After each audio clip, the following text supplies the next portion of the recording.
Hey, parents, you may not know this, but there's a pattern to each one of your child's math homework assignments. Typically, there's about 3 patterns for a 30 problem homework set, and that's for older kids, and even less for younger kids. Once you spot those patterns, the homework time will become so much easier and smooth. You can actually bond over the math homework assignments regardless of your own math level. Now, if you haven't had a big struggle with math homework assignment within your family so far, but there's a concept called chunking you can introduce to your kids and help them to get ahead. In fact, chunking is so effective that at work, the kids who are older, like taking Algebra 2 or above, say that they can cut their homework time by half. Now, the earlier you kids learn this technique, the sooner and the smoother the journey is going to be, right? Now, if math is not your thing and homework has been a downer for your family, don't worry. This technique is so effective, you can still help your child, even if you're not math whiz. Hi, I'm Dr. Feenix Pan, a performance coach at Math. This channel is built for you and your child. We build children's confidence by using math and help them with their math efficiency. So if you like this channel, give it a thumb up. All right, back to chunking. So what is chunking? Chunking is a process of assessing homework for patterns.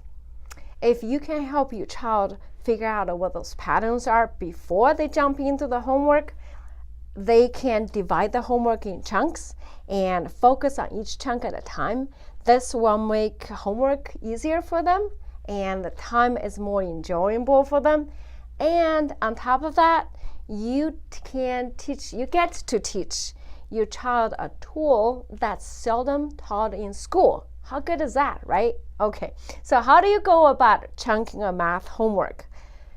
It's really simple, not hard at all. 3 easy steps. Step number 1, you want to scan the homework in its entirety and try to fish out those 2 or 3 patterns. Step number 2, you want to solve those patterns, practice them, those 2 or 3 patterns, over the textbook and class notes. It's important you don't jump into the homework right away. You want to use textbook. It's important because by doing so, it'll give you the process and the correct answer, neither of which you have if you jump into the homework assignments right away, right? That makes sense. Step number 3, you want to polish those. What does that mean? You're going to close the textbook, close the notes, and see if you can still derive everything without looking at it. Now, if you didn't get the right answer right away, don't worry, don't panic. Just go back, repeat step number 2. That's all it takes.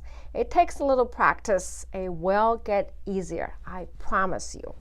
Now, I've covered how to chunk the math homework assignments.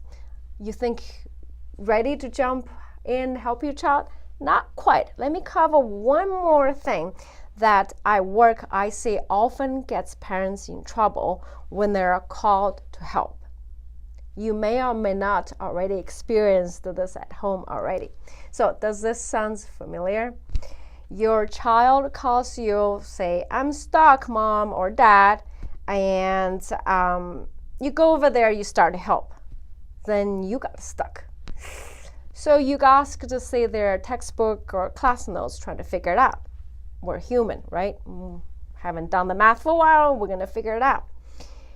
But by then, didn't quite make sense. So you say, let's just Google it or go on YouTube. You trying to learn as you trying to teach your child. But by then, your child nags you with this. That's not how my teacher wants it. You trying to backpedal. 30 minutes later, you're tired, your child is tired, and worse yet, your whole family goes, why is the dinner not on? Oh, so what went wrong? It's really normal for us to want to jump in, lending a helping hand to our kids, but without taking a little pause, assess few things and jumping in right away trying to help, it's as if we are jumping into the pool trying to help them without knowing if we can swim ourselves, right? We want to do that.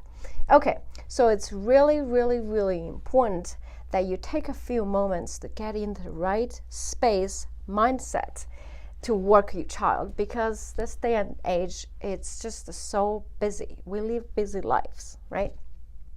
How do you go about preparing yourself to help your child? Great question. You want to start with assessing 3 factors. It's going to save you so much heartaches and headaches and heartaches and headaches. Okay, 3 factors. The first one is assessing yourself. Am I tired? Am I hungry? Did I have a tough day already? All those things can affect your ability to help your children or child in this case. Factor number 2, you want to assess your kids. Are they stressed out? Did they have a long busy day? Are they tired? Do they have a fight with their BFFs? Do they have other projects they're working on? Do they have something planned that they're really looking forward to, can't really focus on you? I mean, there's so many things can affect their ability to listen to you. Factor number 3 is the homework itself. You want to scan the assignment in its entirety. You want to see, is it long? Is it short? Can I expect myself to explain the concept to my grandma? That's a really good rule of thumb, right? Now, after you assess those 3 factors, you want to use that chunking technique to polish your own understanding before you help your child. And then you want to set a timer to limit the amount of time and how long you and your child will be working together. Now you're ready to help. Now, I know by now you're thinking, oh, that takes so long. Yes, it does take a tiny little bit of extra effort, but I tell you from work, I often see our good intention of helping our kids, heart over here, often turns into a frustration, a struggle, and a math war. It's really just not worth it without taking this. Now, by taking a little bit of extra time, pause a little bit, we get to form a stronger bond with our kids and participate in their math journey for longer and help them to have a happier interaction with us over math. Now, we all know kids appreciate and love to work with happy parents, right? Well, that's it for this week. Come back for more tips and insights. Leave a comment below. Let us know, is the tip working for you? What have you learned? What's your triumph? Share your comments with our Deutsch Math community. Until next week, happy parenting.